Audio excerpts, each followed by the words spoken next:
하나님이 이 세상을 만들었을 때 뭐라 표현하죠? 심히 보시기에 좋았더라. 이 토부가 좋았더라. 토부.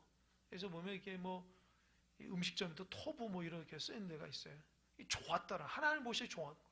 토부. 그러니까 이 모세의 부모가 아이가 딱 태어났을 때 남자아이거든. 이거 죽여야 되거든요. 왕의 명령이기 때문에. 그런데 그 아이를 보면서 하나님의 관점으로 그 아이를 보는 거예요. 하나님 주신 그 아름다운 아이, 심히 보시기 좋은데 어찌 이 아이를 죽여요? 하나님 주신 아이인데. 그래서 믿음으로 3개월 키운 거예요. 이게 지금 믿음으로 얘기해요. 믿음으로. 그러니까 오늘 보면 23절에서는 모세가 믿음의 사람이 될 수 있었던 것은 그의 부모가 믿음의 사람이었기 때문이에요. 이 부분이 중요해요. 참 중요합니다. 여러분 믿음의 사람이 돼야지 여러분 자녀도 믿음의 사람이 될 수 있어요. 거의 비슷하게 나가요. 물론 예외도 있죠. 그러나 여러분 믿음의 부모를 통해서 자녀들이 지금 방황하고 힘들지라도 나중에는 이 부모가 믿음으로 살아간 이야기들을 다 보고 들어요. 그래서 그 이야기들을 통해서 삶이 달라지게 되어 있습니다. 그래서 여러분 좌절하지 마시고 믿음의 길을 꿋꿋이 걸어가는 여러분 되시기 바랍니다. 믿음으로 살려면 집에서도 믿음의 이야기를 해야 돼요. 교회 올 때만 믿음이고 집에서는 그냥 세상적인 얘기를 하면 그게 어찌 자녀를 보면서 믿음의 이야기였어요. 믿음의 이야기들을 하고 믿음의 삶으로 하나님 중심으로 살아가는 그런 은혜의 사람이 되어야 돼요. 5월 달에 5월은 가정의 달이잖아요. 그래서 오늘 기도하면서 하나님 5월 달 하나님 어떤 말씀으로 하나님 우리 성도들과 함께 은혜를 나눌까요? 하다가 마음속에 믿음의 가정이라는 마음을 주셔서 지금 믿음의 가정 한번 성경을 보고 자료를 좀 찾고 있어요. 정말 믿음의 가정을 5월 달에 가정마다 이뤘으면 좋겠다. 그런 마음 하나님 주셔서 지금 말씀을 준비하고 있는데 가정이 믿음의 가정이 돼야 돼요. 잘 들어요. 교회만 나온다고 믿음의 가정이 아니에요. 믿음으로 살아내는 가정이 믿음의 가정이에요.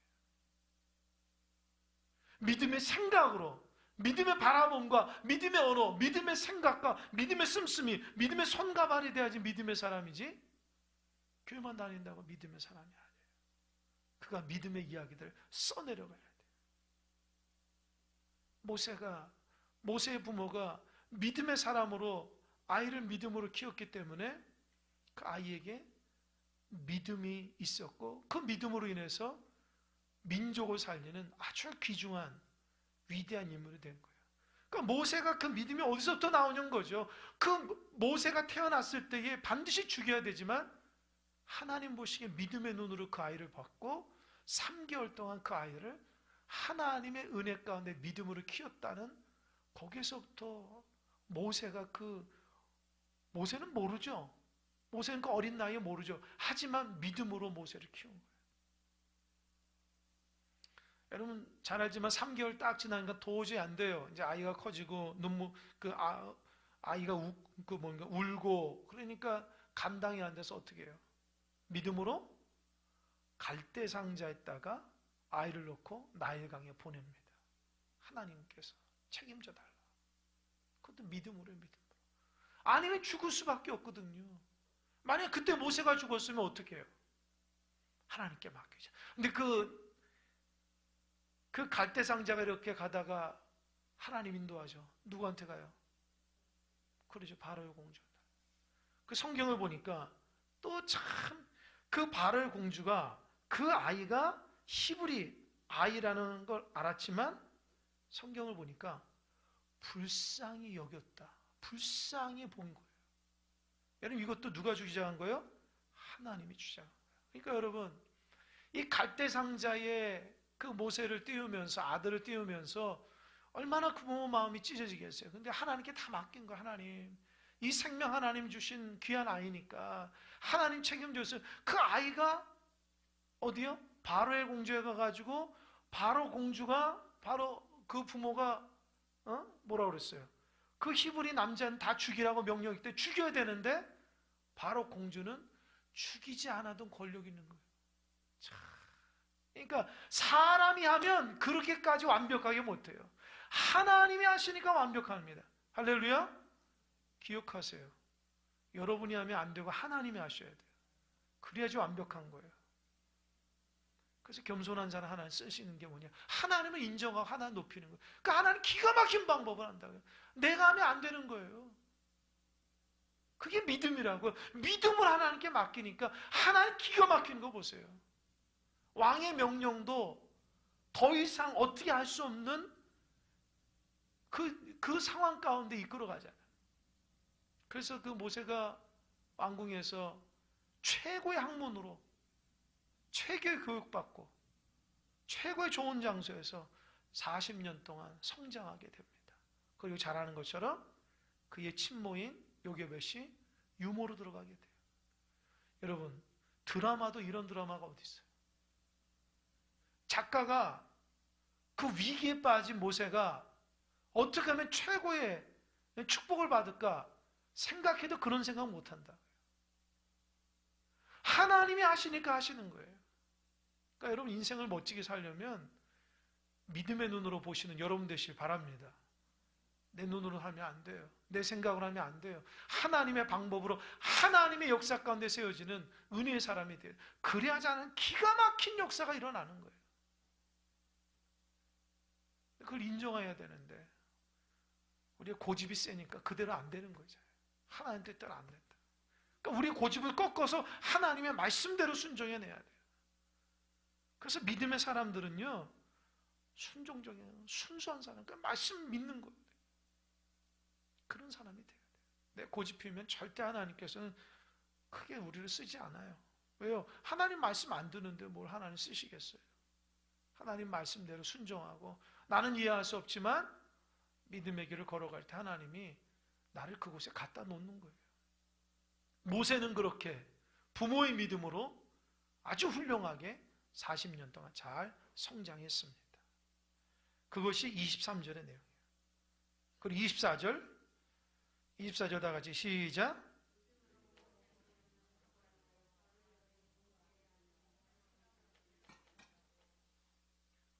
또 믿음으로 모세는 장성하여 바로의 공주의 아들의 칭함받기를 거절하고 25절 도리어 하나님의 백성과 함께 고난받기를 잠시 죄악의 낙을 누리는 것보다 더 좋아하고 그 출애굽기 2장에서 보면 이제 모세가 성장하잖아요. 이제 성장했어요. 근데 어느 날 애국 군사가 자기 동족 히브리 민족 사람을 막 괴롭히고 힘들게 하는 거예요. 그때 모세가 어떻게 내 동족을 그렇게 할 수 히브리 민족하다 애국 군사를 말리다가 그 애국 군사를 죽였어요. 그게 모든 사람이 알려지니까 두려워서 도망간 거예요. 근데 왜 모세는 지금 애굽의 왕자거든요. 절대 권력을 갖고 있는 사람이 왜 하필 히브리 민족 사람의 편을 들었냐는 거예요. 왜 그랬을까요? 모세는 아무것도 모르게 그 갓난아이 3개월밖에 되지 않은 그 아이가 애국 공주의 그 품에 안겨서 왕궁에 갔지만 그의 어머니 요게벳이 왕궁에서 철저하게 모세에게 너는 히브리 사람이라 너는 하나님을 경외하는 백성이고 선민으로 교육을 받은 거예요. 자, 저는 이 부분이 하나님의 역사라고 생각합니다. 모세가 어떻게 하나님께서 나타날 때에 위대한 지도자로 쓰임받을 수 있도록 하시기 위해서 하나님은 그의 어머니를 들어 쓰신 거예요. 어렸을 때부터. 분명히 이방 민족 가운데 왕국에 있지만 그곳에서 아무도 몰라요. 요게벳이 모세의 어머니인지 몰라요. 그리고 요게벳은 믿음으로 모세를 키운 거예요. 이방인의 그 수없이 좋은 그 화려한 그 장소에서 수없이 좋은 음식과 교육을 다 받으면서도 모세는 나는 하나님의 사람이고 나는 히브리 민족이고 나는 하나님의 영광으로 살아가는 존재이기 때문에 히브리 민족이 애굽산에 고통당할 때에 참지 못한 거예요. 보통 사람 참지요. 왜요? 자기가 왕자인데 괜히 말려가지고 지금 누리는 권력을, 권세를 다 잊어버리면 헛수고잖아요. 그러나 모세는 그걸 두려워하지 않았어요. 나는 하나님의 백성이기 때문에 내 백성이 저렇게 고통받을 때에 믿음으로 얘기하는 거예요. 용기는 어디서 나올까요? 믿음으로 나오는 거예요. 믿음으로. 여러분, 세상 살아가면서 내가 손해보더라도 믿음의 삶을 살 각오가 되어 있습니까? 어떠세요? 어떠십니까? 그런 마음으로 살아가십니까? 아니면 세상에서 잘 되고 다 잘 되는 하나님 뜻이라고 생각하십니까? 반드시 세상과 충돌하게 되어 있어요. 믿음을 가지고 있으면. 왜요? 세상 하나님 싫어하기 때문에 그래요. 그래서 하나님의 원리대로 살아가게 되면 반드시 세상 가운데 이렇게 부딪히는 부분이 있어요. 근데 모세는 어떻게 했어요? 그런 걸 좋아하지 않았어요. 하나님 가치관을 살았다. 그러니까 모세는 어때요? 믿음으로 여기 정의하고 있어요. 모세가 믿음의 사람이었다. 애굽에서 그 좋은 환경 가운데 있어도 그 누리는, 그거 보세요. 25절. 도리어 하나님의 백성과 함께 고난받기를 잠시 죄악의 낙을 누리는 것보다 더 좋아한다. 하나님을 믿지 않는 우상 숭배자들 거기서 낙을 누리는 것보다 하나님의 백성과 고난받기를 더 좋아했다는 거예요. 이 히브리서 기자가 모세를 묵상하면서 깨닫는 바예요. 모세는 세상에 마음 두지 않고 하나님께 마음을 뒀다는 거예요. 여러분도 하나님께 마음을 두는 여러분 되시길 바랍니다. 하나님께 마음을 두면서 세상을 좋아하면 안 되겠죠. 그러니까 하나님을 도구로 삼으면 안 돼요. 하나님 그런 거 되게 싫어해요. 하나님은 목적으로 사는 목적. 제가 어제 유튜브를 보다가 제가 막 눈물이 날 정도로 감동이 있었는데 여러분도 보신지 모르겠어요. 무슨 어떤 방송에서 그 유은성이라고 그 노래하는 가수 있죠? 있나요? 맞죠? 있는데 그 아내가 김정아라고 맞죠? 탤런트인데 이제 결혼했어요. 근데 그분이 나왔는데 그 유은성이라는 그분은 뭐 찬양 가수도 하고 목사님 아들인데 찬양 가수도 하고 뭐 사업도 하고 여러 가지 많이 하더라고요. 그래서 그 탤런트 여자하고 결혼했는데 그가 나와가지고 이제 하는 얘기가 자기가 굉장히 그건 하나님께서 이렇게 드러내 주시더라고요. 그 사람이 그런 일을 모르는데 그가 어느 날 아프리카 가가지고 아이들을 돕는데 거기에서 그 여자 탤런트가 남편 되시는 그 찬양하는 가수하고 그런 단체로 가가지고 거기 그 아이들을 돌보면서 그 마음에 똑같은 그 주님의 사랑의 마음이 맞아서 결혼했다는 거예요. 그래서 그 젊은 나이에 20대 때에 아프리카 아이를 자기의 자녀로 이렇게 해가지고 후원을 계속 하고 있다는 거예요. 근데 그 아이가 20살이 돼서 결혼했더라고요. 방송에서도 나오고. 근데 제가 그 부분도 감동받는데 끊임없이 후원하고 있는데 어느 날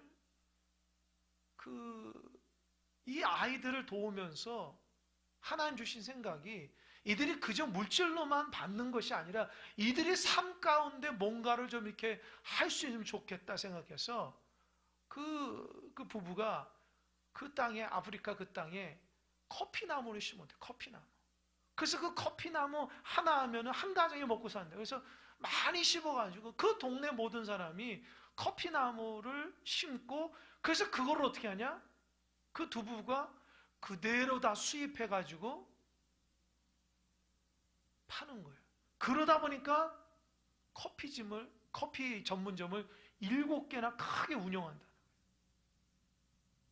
그런데 수익이 없대요. 다 걔네들한테 간대요.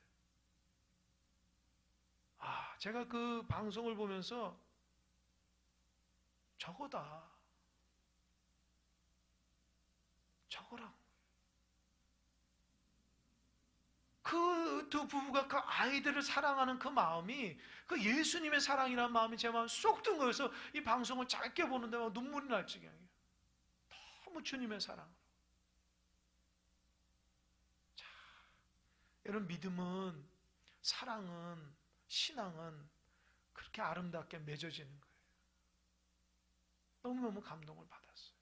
그러니까 여러분 삶 가운데 그 하나님의 그 사랑 가운데 섬기다 보니까 힘들대요. 그리고 남자는 보니까 무슨 뇌종양이 걸렸대. 언제 죽을지도 모른다는 방송에 그렇게 나오더라고요.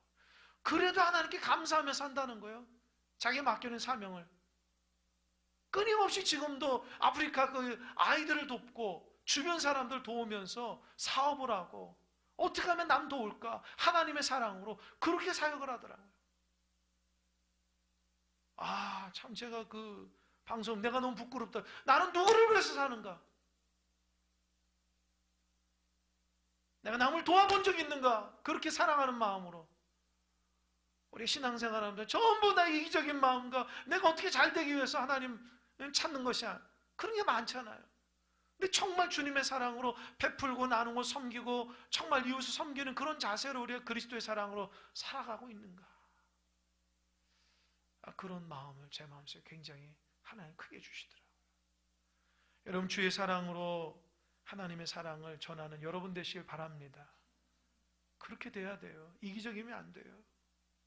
조금이라도 변화되고 새로워지고 불쌍히 여기고 정말 사랑하는 마음으로 살아가야 되는 겁니다. 26절 보니까 그리스도를 위하여 받는 수모를 애굽의 모든 보화보다 더 큰 제물로 여겼으니 이는 상 주심을 바라봅니다. 그거예요. 이제 모세는 자기가 왕자이기 때문에 잘하면 끝까지 왕도 될 수 있지만 그렇게 되지 않고 자기 히브리 민족을 위해서 그 사람들을 구원하면서 미디안 강으로 떠났어요. 미디안 강에서 떠난 그 40년 동안 그곳에서 하나님 앞에 훈련을 받습니다. 그냥 그 히브리 민족의 고통받는 거 눈 감고 그냥 갈 수 있잖아요. 그런데도 그는 믿음의 선택을 했기 때문에 미디안 광야 40년도 하나님과 함께하는 시간이었다는 거예요. 모세는 뭐라고 그랬어요? 더 큰 재물보다 더 큰 재물로 보다 하나님께 상 주심을, 하늘나라의 보화를 본 거예요. 그러니까 어때요? 이 땅 가운데 살아가면서 하나님 나라의 보화를 보는 사람은 이 땅에 그렇게 매력을 느끼지 않아요. 욕심내지 않아요. 하나님 나라가 크기 때문에, 더 위대한 거기 때문에 그 믿음으로 바라볼 수 있는 겁니다. 여러분, 이 말이 여러분에게 어떻게 들릴지 모르겠어요. 솔직히 세상 가운데 분주하게 살아가고 직장에서 열심히 살아가는 여러분 생각에 목회자의 이 말이 여러분에게 어떻게 들릴지 모르겠어요. 설령 여러분이 목사님 잘 몰라서 우리 현실을 그렇게 생각해도 어쩔 수 없어요. 성경은 그렇게 얘기하고 있어요. 그렇게 얘기하고 있다고요. 믿음의 사람은 그렇게 살았다는 거예요. 그래서 27절 믿음으로 애굽을 떠나 왕의 노함을 무서워하지 아니하고 곧 보이지 아니하는 자를 보는 것 같이 하여 참았으며, 이제 27절에서는 이제 하나님께서 모세를 불러서 사명을 주죠. 그 출애굽기 3장에 보면 어느 날 미디안 강에 있는데 떨기나무에서 이게 불이 타거든요. 근데 희한한 게 떨기나무에서 불인데 타지를 않는 거예요. 희한해서 가보니까 하나님의 음성을 들렸어요. 너 그 신을 벗어라. 너가 선 거는 거룩한 곳이라서 신을 벗어요. 여러분, 신을 벗는다는 게 뭔지 아세요? 노예가 주인한테 무릎 꿇을 때에 나는 당신의 종입니다 할 때 신을 벗는 거예요. 하나님, 너 내 종이야. 그 말이에요. 신을 벗어라. 너가 쓴 것은 주인의 땅이다. 주인이 있는 곳이다. 신을 벗어야 된다. 그게 하나님 뭐라고 그랬어요? 어마어마한 말씀하죠. 너 저기 애굽에 가서 내 백성을 다 끌고 나와서 광야에서 하나님께 예배하라. 모세가 그 말 듣고 기절초풍합니다. 하나님, 저는 말을 못해요. 저는 용기도 없어요. 하나님 위로해 주잖아요. 걱정 마라. 내가 다 하겠다. 내 형까지 붙여주겠다. 하나님께서 보세요. 이 모세라는 사람은 그냥 객관적으로 보면 그 3개월 때에 애굽 궁정에 들어갔어요. 만약에 그 요교신 엄마가 없으면 모세는 완전히 애굽 사람이에요. 근데 하나님은 그 상황 속에서 믿음의 어머니를 붙여서 모세를 철저하게 어렸을 때부터 믿음의 사람을 살게 하고 그래서 그 40세 됐을 때에 왕궁을 뛰쳐나가서 미디안 광야에 있을 때에 미디안 제사장의 딸하고 결혼하게 돼요. 거기에서 하나님의 음성을 듣는 훈련을 받는 거예요. 고난 가운데서 하나님 훈련 받는 거예요. 그 80세 때에 우리 눈으로 볼 때는 정말 어떻게 하나님이 이때 쓸까 할 때에 하나님 그를 부르신 거예요. 그리고 어마어마한 민족의 지도자로 세워주신 거예요. 누가 그렇게 쓰냐고요? 하나님이 하면 쓰는 거예요. 여러분, 모세보다 말 잘하고 믿음 좋은 사람 많았을 거 아닙니까? 그러다 하나님 모세를 들어 쓰는 거예요. 하나님 주권적인 역사로. 이 성경은 이렇게 얘기하는 거예요. 믿음으로 모세가 그 일을 감당해요. 그래서 하나님께서 명령하니까 모세가 마지못해서 애굽의 바로 왕에 갑니다. 그래서 내가 믿는 하나님, 히브리 믿는 하나님이 이 백성을 이렇게 다 밖으로 풀어달라고 합니다. 그러니까 애굽 왕 바로가 어때요? 콧방귀를 끼죠. 그죠? 필요 없다. 야, 가. 그랬더니 어떻게 해요? 하나님이 10가지 재앙을 통해서 하나님의 모세에게 힘을 실어줍니다. 힘을 실어줘요. 왜요? 모세의 그 말이 하나님의 말이라는 거예요. 바로 왕은 지금 하나님의 음성을 못 들어요. 모세를 통해서 듣거든요. 그러니까 모세가 그 말씀이 하나님의 말씀이라는 걸 입증해 줘야 돼요. 그래서 10가지 재앙으로 애굽 바로 왕을 아주 납작하게 만들어요. 온 나라가 엉망진창이 됩니다. 애굽 바로 왕도 얼마나 고집이 세서 굽히지 몰라요. 결국에는 어떻게 해요? 마지막 장자의 죽음을 통해서 모든 사람들이 두 손 두 발 들고 빨리 나가라. 자기들 폐물 다 주면서 빨리 나가라. 그때서야 깨닫는 거예요. 제가 여러 번 얘기했죠. 하나님의 10가지 재앙을 통해서 이스라엘 백성을 보게 하는 거예요. 잃어버렸던 하나님 살아있다는 거예요. 모세가 말한 하나님이 살아있다는 거예요. 깨닫게 하기 위해서. 그게 그거예요. 27절. 믿음으로 애굽을 떠나 왕의 노함을 무서워하지 아니하고 곧 보이지 아니하는 자를 보는 것 같이 하여 참았으며, 보이지 아니하는 자를 보는 것, 믿음의 눈을 들어서 하나님이 역사하신 거 봤다는 거예요. 그러니까 여러분도 믿음으로 살려면 보이지 않는 하나님이 보여야 돼요. 그래야지 믿음의 삶을 산다고요. 그냥 보는 눈으로 판단하는 사람은 절대 믿음의 사람일 수 없어요. 왜요? 하나님 보입니까? 성령님이 보여요? 안 보이잖아요. 그럼 어떻게 해야 돼요? 눈을 감아야지 보는 거예요. 하나님 앞에 기도해야지 볼 수 있는 거예요. 믿음의 사람은. 눈 뜨고 못 보는 거죠. 눈 감고 살아계신 하나님 만나야 되는 거예요. 그래서 믿음의 사람, 기도의 사람이고 하나님 말씀 붙들고 살아가는 사람이에요. 현실의 눈에 밝은 사람은 절대 믿음의 사람일 수가 없어요. 왜요? 하나님 안 보이잖아요. 그러니까 눈을 감고 하나님의 일하심을 볼 수 있어야 돼요. 그래서 하나님 반드시 말씀과 기도로 우리의 삶을 믿음으로 이끌어 가는 거예요. 그래서 여러분, 기도의 사람은 믿음의 사람은 기도의 사람 꼭 기억하시기 바랍니다. 믿음의 사람은 기도의 사람이요. 보이지 않는 세계는 기도를 통해서 볼 수 있는 거예요. 내가 연약하고 부족해도 기도를 통해서 하나님께서 역사하시는 믿음의 길이 열리는 걸 보게 하시는 거예요. 그리고 28절, 출애굽 나갈 때 어떤 게 있어요? 6월절이잖아요. 28절.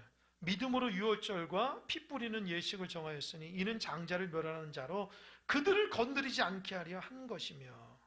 하나님이 그러잖아요. 이 애굽 전역에 어둠을 일 때에 장자 또 모든 짐승의 첫 새끼를 다 죽인다고 해서 어떻게 했어요? 어린 양을 죽여서 그 피로 좌우 임방을 다 바르라고 그랬어요. 그죠?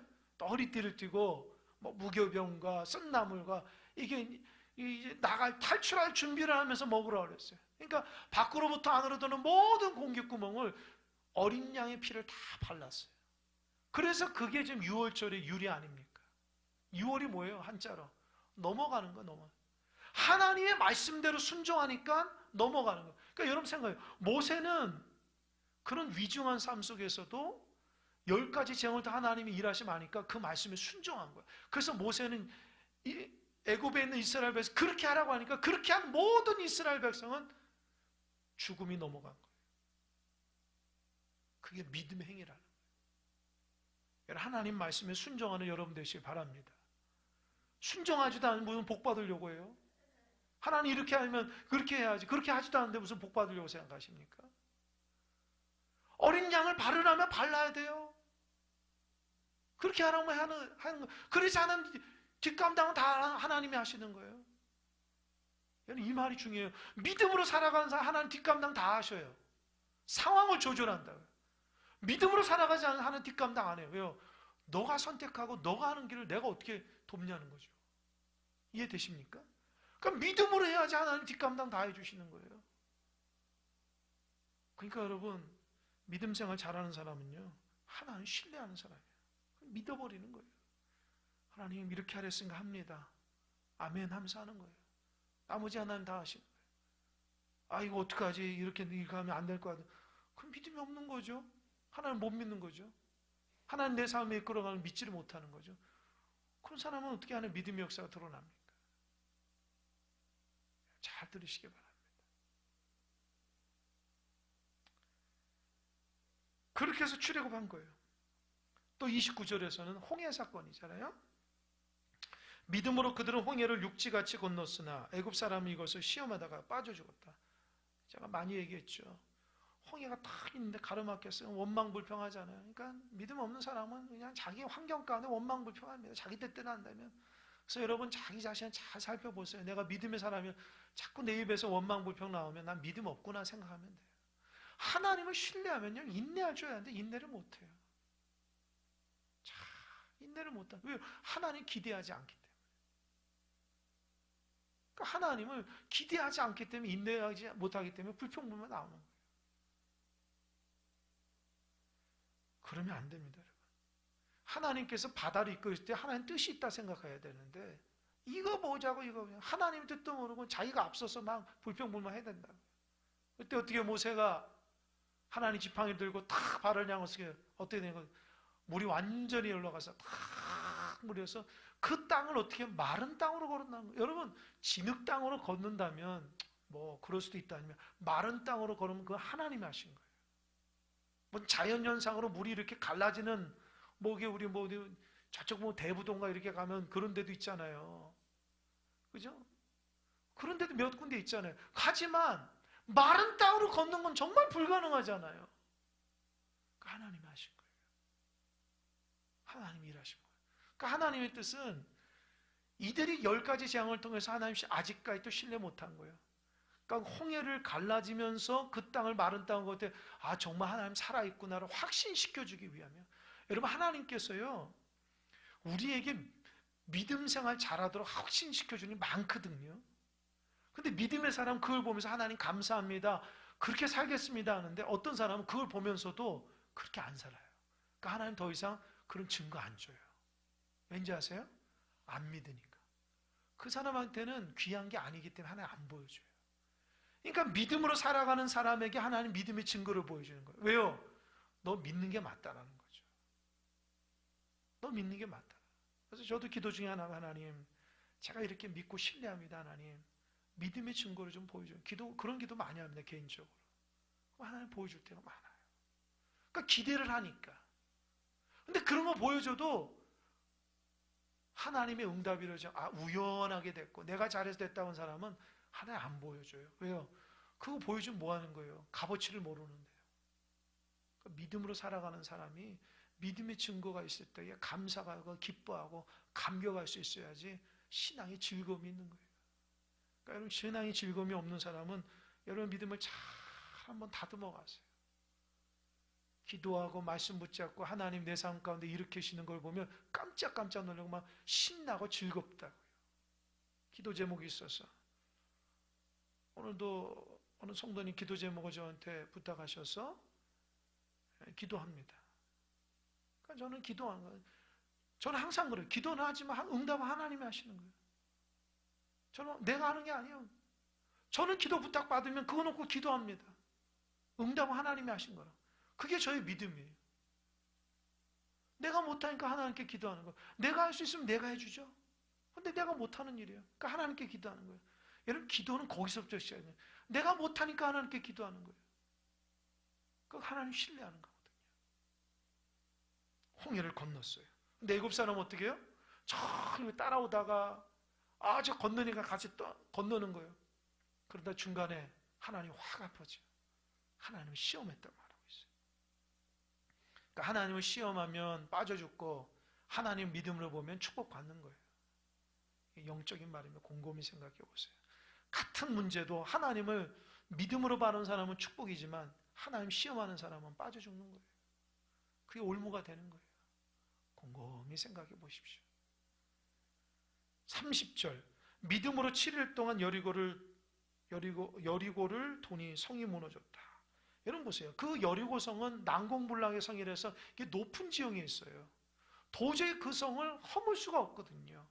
근데 어떻게 해서 하나님이 뭐라고 그랬어요? 여호수아에게 하루에 한 바퀴씩 돌고 마지막 날은 7바퀴 돌고 함성을 외치라 했더니 무너진다 했더니 어떻게 해요? 그대로 순종했거든요. 그러니까 세상적인 지혜와 전쟁에 능한 사람들과 무슨 과학자들과 무슨 뭐 그런 경험하는 사람들은 하나님의 그 말이 얼토당토한다고 알아요. 그래도 여호수아는 믿고 순종하니까 무너졌잖아요. 그게 뭐래요? 믿음으로 한 거예요. 그러니까 세상의 사람들 보면은 우리를 믿는 사람들 보면은 되게 어리석다고 해요. 저렇게 마음이 약하니까 교회 가서 우는구나. 저렇게 자기 능력이 안 되니까 열등감에 빠져서 교회 가서 신을 붙잡는 거 이렇게 얘기한다고요. 맞아요. 그 사람 눈에 그렇게 하는 거 맞아요. 우린 약해요. 약하다고요. 그래서 하나님의 은혜 없이는 안 되는 사람들이에요.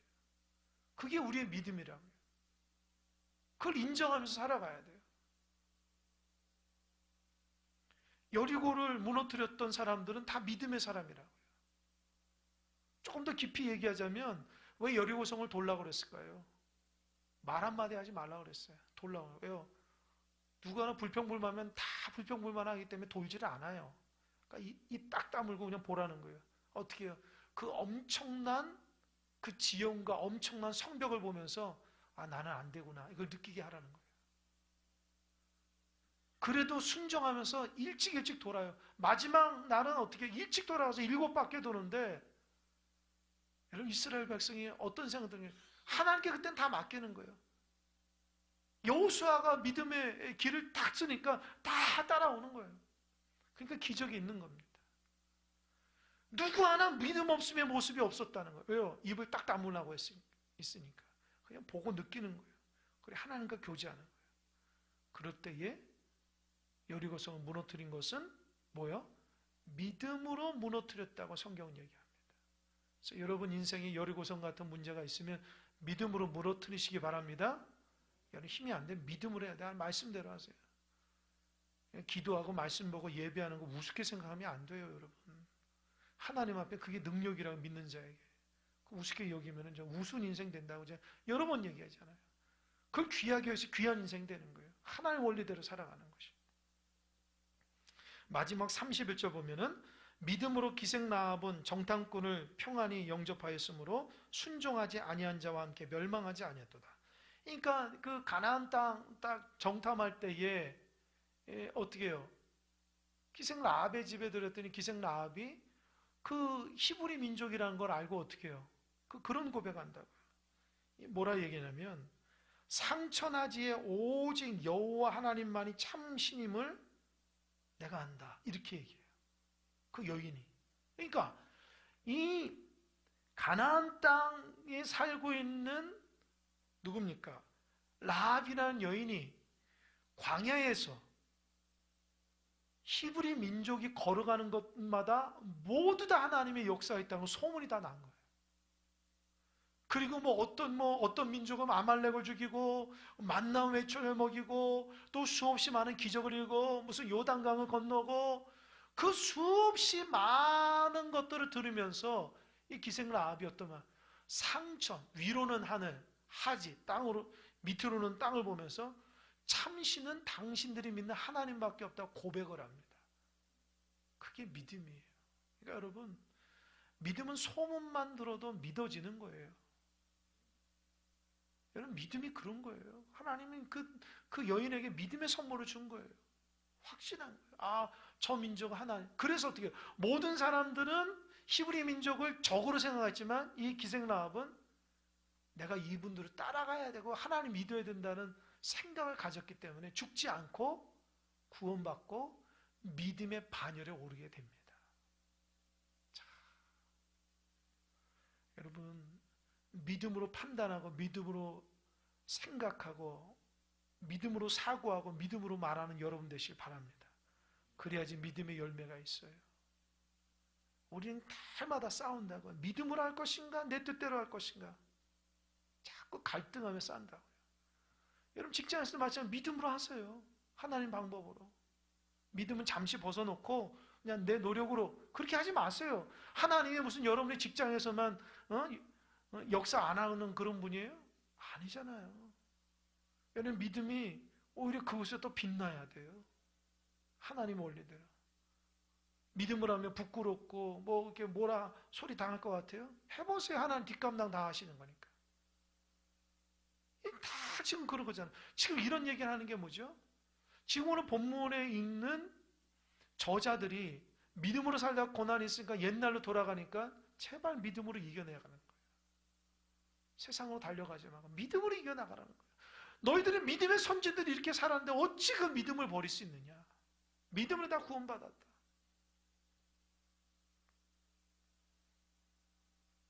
히브리서 11장이 다음 주면 끝나거든요. 곰곰이 생각해 보세요. 나도 이 11장 안에 내 믿음의 이야기가 좀 들어갔으면 좋겠다. 그런 소망으로 이 땅 가운데 여러분의 믿음의 역사를 좀 써내려 가시기 바랍니다.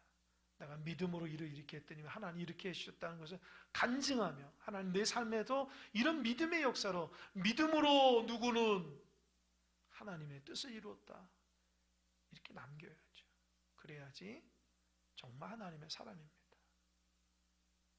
하나님 그걸 좋아하시는 거예요. 믿음으로 승리하는 여러분 되시길 바랍니다. 기도하겠습니다.